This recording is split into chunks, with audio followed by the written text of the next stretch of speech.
என்னுடைய இவளுக்கும் தாண்டி நான் அதிகமான நகை அணியணும், என்னை மற்றவங்க புகழணும், மற்றவங்க பார்த்து என்னை பார்த்து பொறாமப்படணும், நான் நடந்து வந்தாலே மற்றவங்க எழுந்து நிற்கணும் அப்படின்னு சொல்லிட்டு பெருமைக்காக நீங்க நகை அணிந்தீங்கன்னு சொன்னால் அது பாவம்.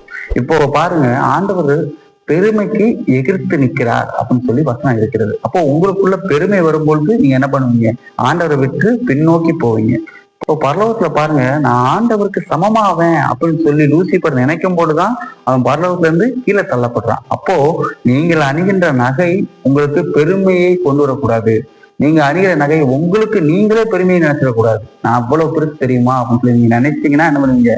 ஆண்டவர் உங்களுக்கு பின்னாக இருக்க மாட்டார். அப்போ நீங்க எந்த அளவுக்கு இருக்கீங்க? நீங்க ஒரு அரைப்பவனோ ஒரு பவனோ அறிவது தவறு என்பது கிடையாது. அதே நேரத்துல நீங்க இருக்கிற நகையெல்லாம் போட்டு ஒரு 10 கிலோ நகையை போட்டு நீங்க ஊருக்குள்ள சுத்தீங்கன்னா உங்களுக்கும் பாதுகாப்பு இருக்காது.